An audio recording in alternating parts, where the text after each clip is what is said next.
우유가 몸에 좋다는 이야기는 자주 들어와서 그냥 아무렇게나 막 드시는 분들이 계십니다. 대표적으로 저희 부모님인데요. 몇 년째 낫지 않고 있는 속쓰림과 기타 질병들에 대한 원인이 우유에 있었다는 사실을 이제야 알게 되어서 충격이었으니 여러분도 끝까지 들어보세요. 칼슘부터 비타민, 무기질, 단백질, 지방 등 풍부한 영양소가 들어있어 완전 식품으로도 불리는 우유는 식사 대용은 물론 주스나 요리 등 다양한 방법으로 섭취하고 좋은 영양소와 효능을 가지고 있지만 자칫 어떠한 특정 음식과 함께 먹으면 오히려 몸에 병을 일으킨다고 하는데요. 이번 시간에는 우유와 함께 먹었다간 오히려 해가 되는 음식은 어떤 것이 있는지, 반대로 우유와 같이 먹으면 좋은 음식은 무엇인지, 그리고 그 섭취 방법까지 함께 알아보겠습니다. 1. 고구마. 첫 번째는 고구마입니다. 1. 고구마. 고구마의 궁합이라고 하면 김치 그리고 우유를 떠올리는 분들이 많으실 텐데요. 간혹 우유에 부족한 식이섬유를 고구마가 채워주고 고구마에 부족한 단백질과 칼슘을 우유가 채워줘 많은 분들이 이 둘은 궁합이 좋은 식품으로 알고 계시는데요. 1. 고구마. 저희 엄마도 고구마를 드실 때 목이 막힌다며 우유를 항상 함께 드시는데 건강에 치명적이었습니다. 1. 고구마. 그러나 영양학적으로만 본다면 서로 부족한 영양소를 채워주는 좋은 궁합이 되겠지만 실제로 우리 몸에 들어온다면 얘기가 달라집니다. 1. 고구마.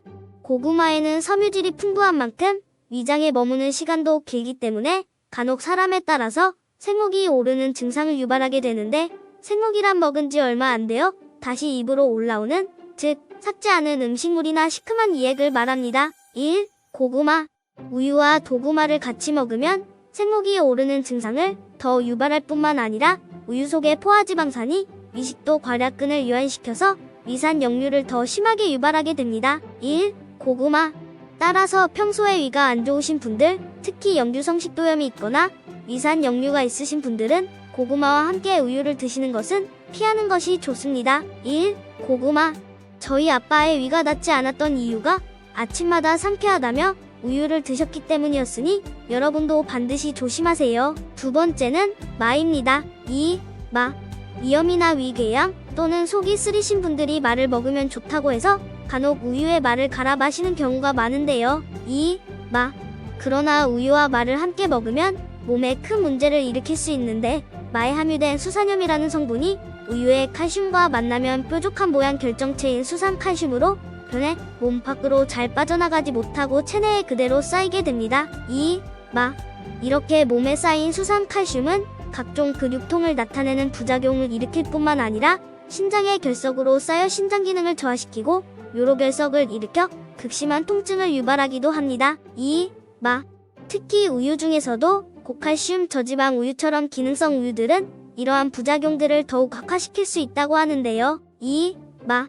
때문에 되도록 많은 우유와 함께 갈아 마시는 것을 피하는 것이 좋으며, 맛뿐만 아니라 비트나 시금치 등에도 수산염이 많기 때문에 이와 같은 음식들은 섭취 시 주의하는 것이 좋겠습니다. 세 번째는 레몬입니다. 3. 레몬. 누가 레몬이랑 우유를 같이 먹나 의문이실 텐데, 레몬과 비슷한 과일류를 드시고 우유를 드시는 경우를 말씀드리는 겁니다. 3. 레몬. 비타민의 보고라 불리는 레몬은 의외로 우유와 상극인 식품이라고 하는데요. 3. 레몬. 레몬처럼 pH가 낮은 과일에 함유된 산성분이 우유 단백질에 함유된 카제인이라는 성분과 만나면 서로 엉기고 응고가 되면서 속을 더부룩하게 만들기 때문입니다. 3.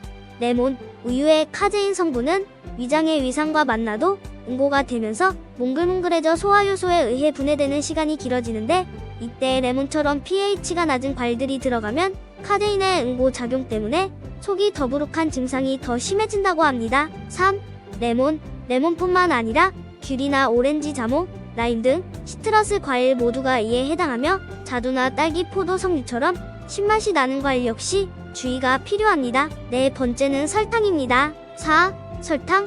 우유에 설탕을 직접 넣어서 먹는 경우는 많지 않겠지만 설탕이나 시럽이 들어간 커피에 우유를 추가한 카페라떼나 우유와 함께 간식으로 먹는 빵과 같은 디저트처럼 설탕이 듬뿍 들어간 음식과 우유를 같이 먹게 되면 우유에 함유되어 있는 풍부한 칼슘이 흡수가 되지 않고 대부분 몸 밖으로 빠져나가게 됩니다. 4. 설탕. 우리의 몸은 항상 알칼리성을 유지하려 하는데 이때 설탕이 들어오면 혈액이 산성으로 변하게 됩니다. 4. 설탕. 이를 중화시키기 위해 몸에서 알칼리 성분을 내뿜게 되는데 이때 사용되는 것이 바로 뼈 속에서 빠져나오는 칼슘입니다. 4. 설탕. 특히 우유에는 칼슘뿐만 아니라 신진대사를 활성화하는 비타민 B1이 풍부한데 설탕과 함께 먹으면이 역시 비타민 B1의 흡수를 방해해 우유의 좋은 성분들을 모두 떨어뜨린다고 합니다. 1. 설탕. 따라서 우유와 함께 설탕 또는 설탕이 들어간 음식을 섭취하는 것은 되도록 피하는 것이 좋겠습니다. 5번째는 약입니다.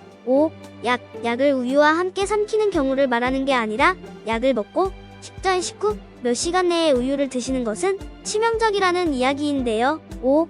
약. 우리가 먹는 모든 약들은 이미 약을 개발하는 과정에서 물을 기본으로 사용했기 때문에 물을 제외한 다른 음료들과 같이 먹게 되면 온전한 효능을 얻지 못하는 것뿐만 아니라 오히려 부작용을 일으키게 되는데요. 5.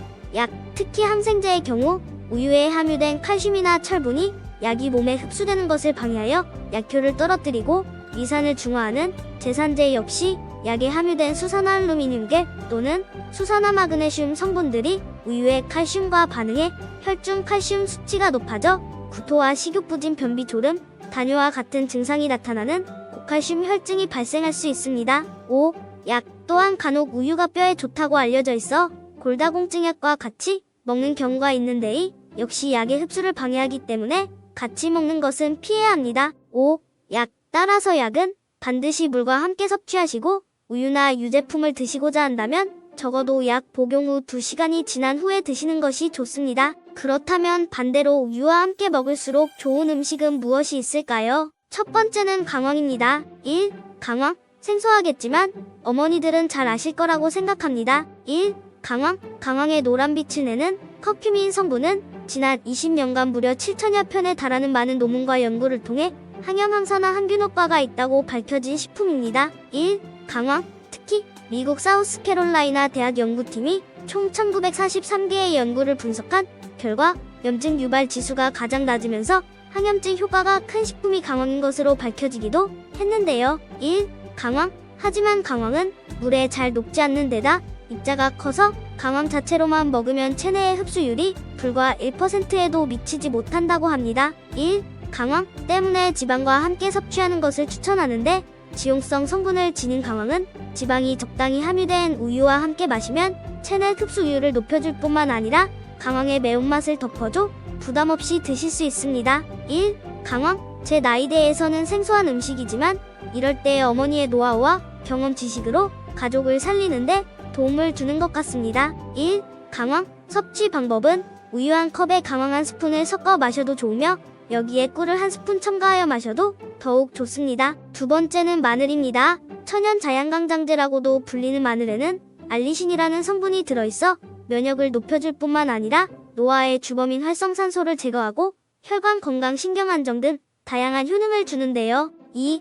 마늘. 하지만 마늘의 알싸한 맛과 특유의 향 때문에 호불호가 갈리기도 하는데 이때 우유와 함께 섭취하면 우유 속의 단백질이 마늘의 냄새를 줄여줄 뿐만 아니라 소화 흡수율을 높여주기 때문에 환상의 궁합이 될 수 있습니다. 2.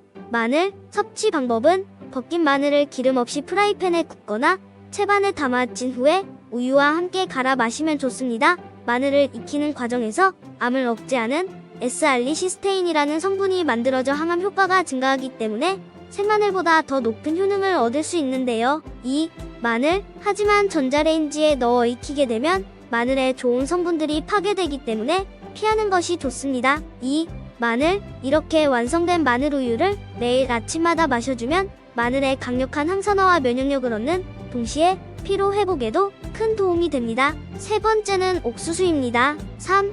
옥수수.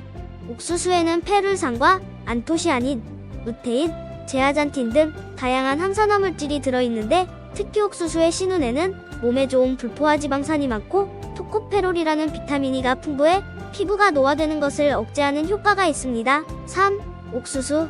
그러나 옥수수는 단백질을 구성하고 있는 아미노산의 질이 많이 떨어질 뿐만 아니라 필수 아미노산인 트립토판과 아이신이 거의 들어있지 않으며 비타민 B의 한 종류인 나이아신도 부족합니다. 3. 옥수수. 이때 부족한 영양소를 보완해주는 것이 바로 우유인데요. 3. 옥수수.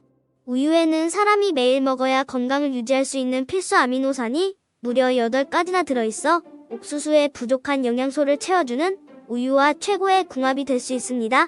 식품의약품안전처에 따르면 옥수수를 삶거나 구워 먹을 때는 소화율이 30% 미만이지만 가루를 내서 섭취하면 80에서 90%까지 올라간다고 합니다. 3. 옥수수.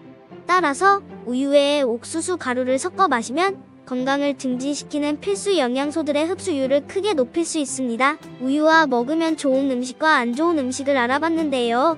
몸에 좋은 걸 챙겨 먹는 노력보다 몸에 좋지 않은 걸 먹지 않는 노력이 더 필요한 것 같습니다. 빵과 우유는 대표적인 조합인데 기본적으로 설탕이 들어간 빵이 우유와 먹으면 치명적이라고 하니 충격적이기도 하시죠? 오늘날 맛있는 음식의 조합도 많아지고 다양해졌지만 이게 꼭 장점만 있는 것은 아닌 것 같습니다. 1900년대 초반에 태어나신 농촌에 사시는 어른들이 평생 럭셔리한 음식을 드신 것도 아닌데 건강하게 오래 하시는 분들이 많은 이유가 분명하다는 생각이 듭니다. 트렌디한 음식은 아니지만 가족의 건강을 위해 이런 음식을 해주는 게 진정한 사랑이지 않을까요? 오늘은 여기까지입니다. 영상이 도움되셨다면 좋아요와 구독 눌러주시고 소중한 분들께 이 영상을 공유해주세요. 새해 복 많이 받으시고 더욱 더 유익한 영상으로 찾아뵐게요. 마지막으로 앞에 설명드린 우유와 같이 먹으면 좋은 음식들을 댓글에 링크 달아드리겠습니다. 오늘도 건강하세요.